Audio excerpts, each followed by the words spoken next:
ہمیں یہ چاہیے کہ جو حضرت امام حسین علیہ السلام کی جو تعلیمات ہیں ان کو آگے لے کر چلیں، ایک دوسرے کو درس دیں، بھائی چارے کا درس، قربانی کا درس، کس طرح سے زندگی گزارنی ہے،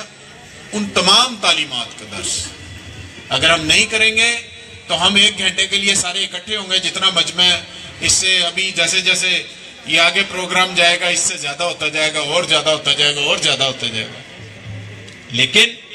آپ سوچیں جب آپ یہاں سے اٹھیں تو آپ کون سی ایسی چیز لے کر، نئی چیز لے کر گئے کہ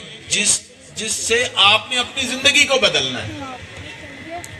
اگر آپ آئیں، آپ نے یہ سارے کلام سنے اور چلے گئے اور بس ٹھیک ہے یار بات ختم ہوگی، اور آپ نے کوئی ایسی چیز نہیں لی کہ جس سے آپ سوچیں کہ میں نے آنے والے وقت میں اپنی زندگی کو بدلنا ہے، تو پھر کوئی فائدہ نہیں۔ آپ کسی مجلس میں جاتے ہیں، کسی جگہ پہ جاتے ہیں، کسی محفل میں جاتے ہیں، تو ہر انسان دنیا کے اندر قبر تک سیکھتا ہے۔ آج میں یہاں پر آیا ہوں، جو کلام پڑھا جا رہا ہے، جو دوست باتیں کر رہے ہیں، شاید میں ایسی کوئی چیز لے کر جاؤں میری زندگی بدل جائے، میں بہتر کر لوں،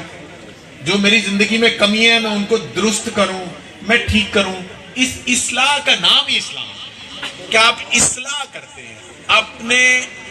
اپنا جو آپ زندگی گزار رہے ہوتے ہیں اس کے اوپر آپ نظر دوڑاتے ہیں، کہاں پر کمی بیشی رہ گئی ہے، کہاں پر کیا معاملات ہیں۔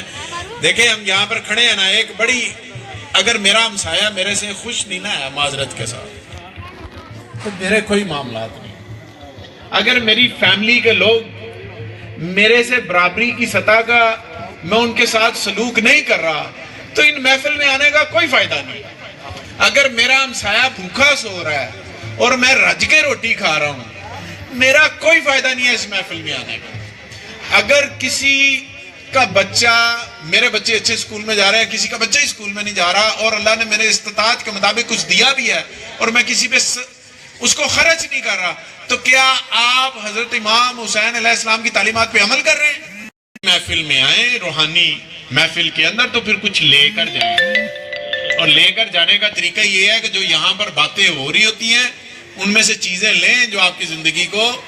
مزید بہتر کر